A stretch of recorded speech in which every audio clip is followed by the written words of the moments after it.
Hello students, welcome to JCE Connect channel. Today we'll take module 1 of Power Electronics and Instrumentation.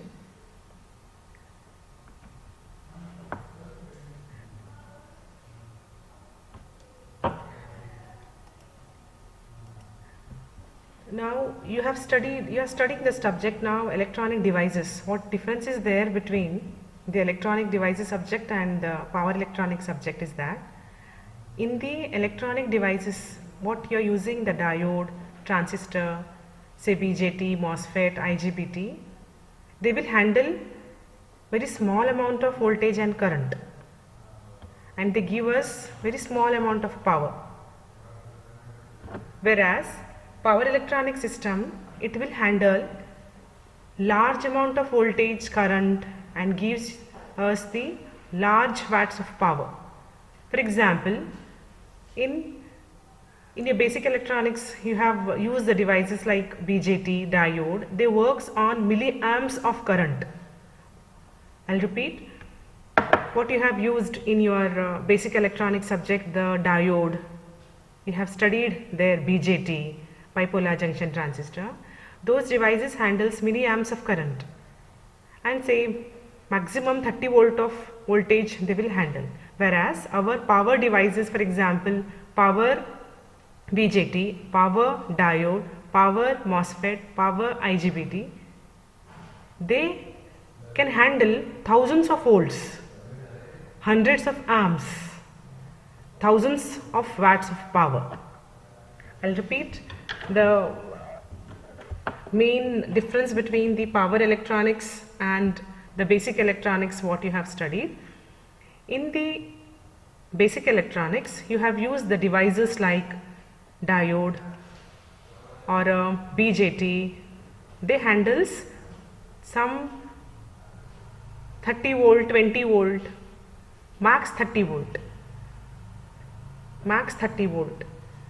Whereas even we have used in the lab only 15 volts of voltage for our BJT, 12 to 15 volts.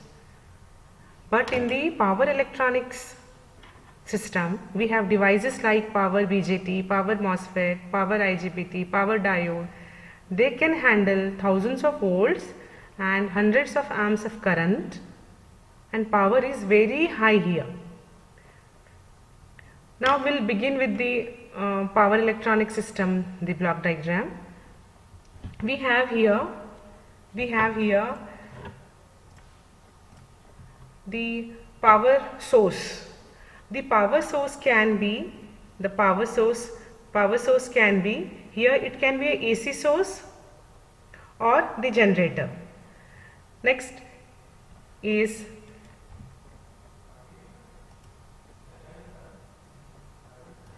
the power modulator.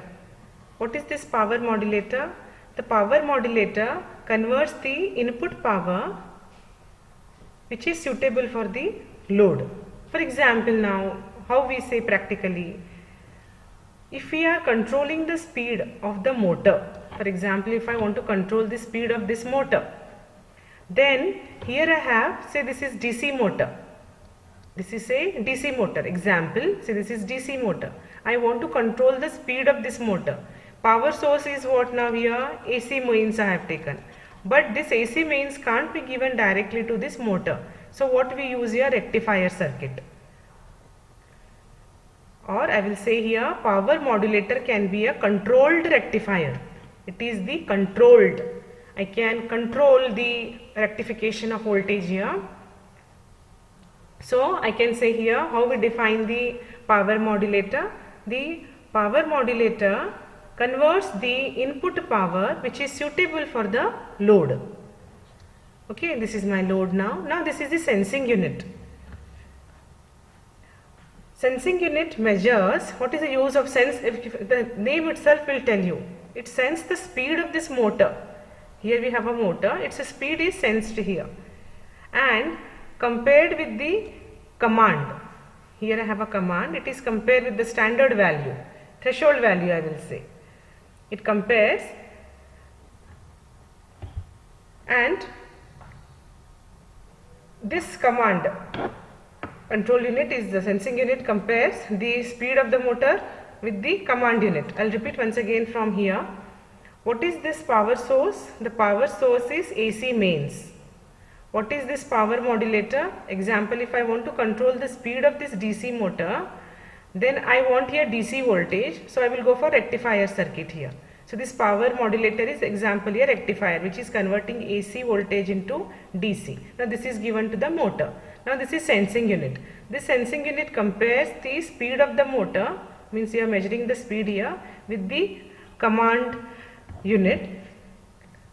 Now this comparison is done in the control unit and the difference is given to the power modulator.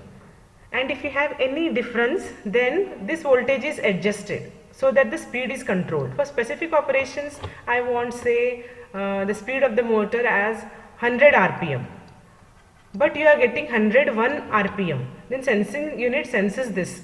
You have 1 as extra. I have set some threshold value here. Both of them are controlled. You have 1 as extra in rpm. Actually I want 100, but I am getting 101 as rpm. I want to reduce that 1. So what I will do in sensing unit, it is given. In the control unit, this part and this part is compared. The threshold value is compared and it says that 1 rpm is extra. Then what I will do in the rectifier, the voltage is reduced so that it will set to the 100 rpm. For example, if it is required is 100 rpm, but the motor is rotating at 95 rpm, revolutions per minute. Actually required is 100, but I have here less rpm. What sensing unit does? It senses this 95 rpm. It compares with the threshold command. I have less. In the control unit, I will come to know that I have 5 rpm less. So what I will do here in the power modulator, it is done. It increases the voltage. As the voltage is increased, 95 rpm is converted into 100 rpm. In this way, this block diagram works. In this way, this block diagram works. I'll just repeat once again.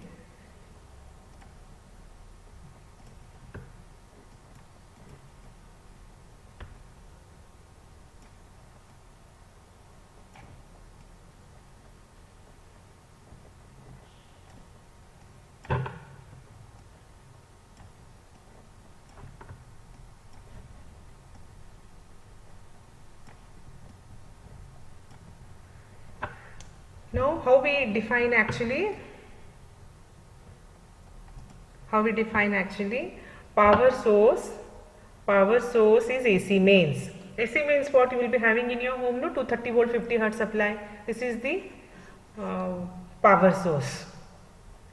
This is the power source. I can say it as 230 volt AC signal 50 hertz supply. Now this AC voltage, I want to control the speed of the motor, speed of the DC motor I am controlling. Speed of the DC motor I am controlling and I want that the speed should be 100 rpm or 1000 rpm. I have taken example 100 rpm. Now this in between the AC supply and DC motor, what is this power modulator? What is the role of power modulator? This is a DC motor, so this DC motor needs DC supply. It will not operate on AC. So this power modulator is the rectifier which converts AC into DC in simple words. And then now I have here load. Now sometimes the speed may change. I required is 100, but I may get more or I may get less. So in the feedback network, I can have the control on the speed. So this sensing unit senses the speed. If it is more means what? Required is 100, but if it is 101, then what I will do in the control unit, it is compared with the command and it says that there is little more speed, so reduce the speed. So how it reduces? It reduces the voltage in the power modulator. When the voltage in the power modulator is reduced, speed of the motor is reduced back to 100 rpm. Example, I want 100 rpm, but I have here 99 rpm. Little speed is reduced. Again in the sensing unit it senses how much is the speed. And in the control unit, and it will tell you there is a less speed. How much less speed also it will tell here by comparing with the command. Now it is given to the power modulator, a rectifier.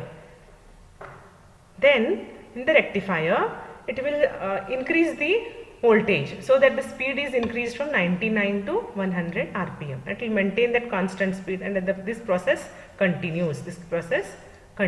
This is a power electronic system. Next we'll go for the next part, where we have power electronic converters. We have different types of converters. I said now rectifier, no, in the previous diagram. I have here rectifier in this diagram. This is a rectifier, I said. Like this, we have different types of power electronic converters. It can be a rectifier, or it can be a inverter, it can be a chopper, or it can be a cycloconverter. So we'll begin with the first one. This is AC to DC converter. So how we name AC to DC converter means what? It is a rectifier. AC to DC means it is the rectifier. What is a rectifier? It will take AC signal. AC as how much now here? 230 volts 50 hertz. We'll be having now in our home AC supply, which is 230 volt 50 hertz voltage will get directly. But this is what? This is SCR, silicon controlled rectifier. It looks like diode only, but we have extra one more terminal, which is gate. This is anode, like diode only we have two terminals, anode, cathode. One extra third terminal here is a gate. This is SCR1 and this is SCR2. Fine. Now this is a AC main. I have used here step down transformer. Here we have used the step down transformer because this needs say some 30 volts. This SCR needs 30 volt. This SCR needs 30 volt, but I can't give directly to 30 volt. This will damage. So I will go for step down transformer. In the step down transformer, the voltage is A at the point A and 30, 0, 30 I get. Example, at point A I get 30. Center tap transformer, here I get 0, here I get 30. Example. Now, during the positive half cycle, what happens? Now I will be getting the continuous AC signal here. At this point, I have a continuous 230 volt AC signal. Now it is stepped down, and again we will be having here AC signal, but it is of 30 volt. During this AC signal has positive cycle as well as negative cycle. What happens during positive half cycle? What happens during negative half cycle? During positive half cycle, this terminal becomes positive with respect to this terminal, center tap. So path of the current is from point A, then gate should be given, then only it will turn on. The gate should be given, this pulse should be given. Then when gate is given, it turns on. Then the path of the current is from point A, SCR1, and then to the load, and then to this terminal, negative terminal. So when the gate is applied, when the gate trigger pulse is applied, then only current flows. At this point only the SCR turns on. So the voltage here will be so much. Here the SCR is off. So no voltage is across the load. No voltage is across the load. So here I will be having 0. When the gate is given, SCR turns on. So this much is the output voltage. Now during negative half cycle, this point B becomes positive with respect to center tap. Path of the current is from point B, after applying the gate pulse to the gate, path of the current is from point B, SCR to load, and then to the negative terminal, negative point. So how I say now, when the gate pulse is applied to the SCR2, here see this gate pulse is applied, then the SCR2 turns on, then the current flows, and I will get output voltage across the load as so much. This is the way how we convert AC, this is AC into DC.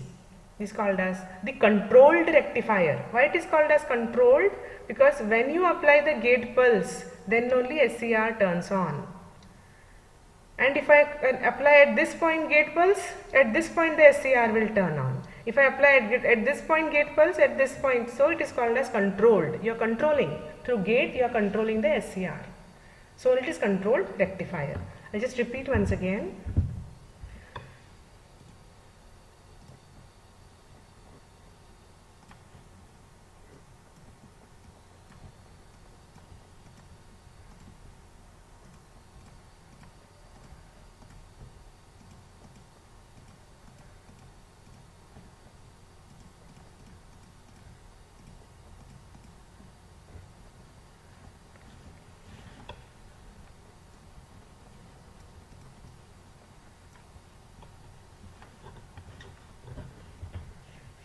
This is the rectifier circuit. This is a rectifier circuit where rectifier means AC voltage is converted into DC here. Now here we have AC signal 230 volt 50 hertz. A step down transformer is used here, so that 230 volt is stepped down to 30 volt. Center tap transformer is used.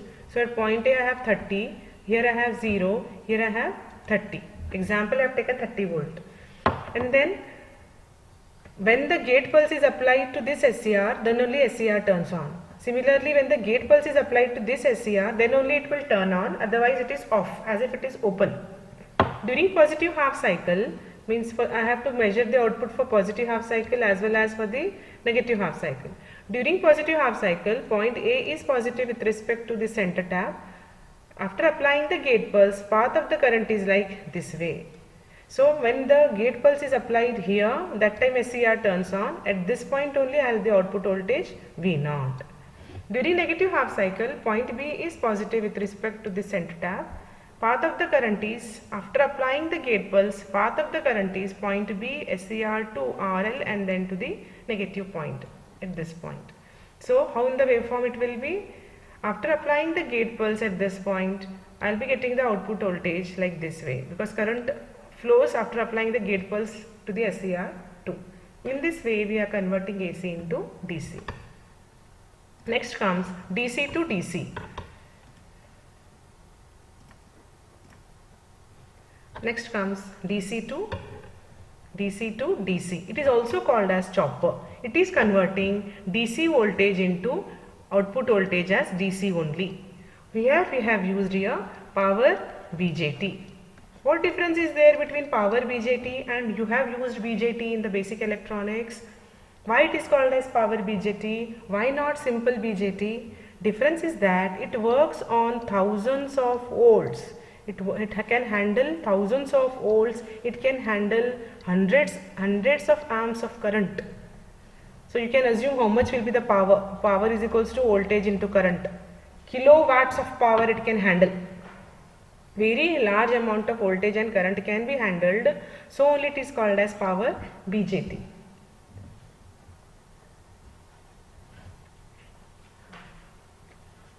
Power BJT. Now when you give the gate pulse, then only this BJT will turn on. After applying the DC supply, path of the current is from here, collector, and then gate pulse is applied, emitter, and then load. So only see, in the waveform also, when the gate pulse is given, the output voltage is measured. What is this one? This is a freewheeling diode. When you are not giving the gate pulse, this freewheeling diode, what it does, it completely de-energizes the energy stored in the load. It eliminates the energy stored in the load. Here output voltage is delta into Vs. Delta is duty cycle and it is called as T on by total time T on plus T off. This is the way how when the gate pulse is given, output voltage is measured. Again when the gate pulse is given, output voltage is measured. When the no gate pulse is given, output voltage is 0. So here see, DC supply is given, gate pulse is given, path of the current is like this way. When no gate pulse is given, energy stored in the load is de-energized. It is eliminated through freewheeling diode. Next is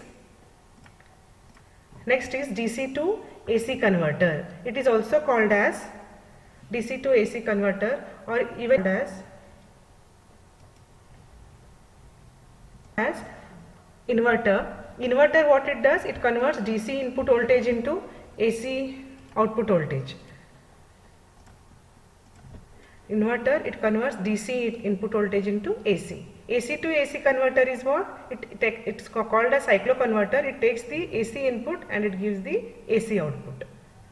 DC to AC converter is called as inverter and AC to AC converter is called as cycloconverter. Thank you.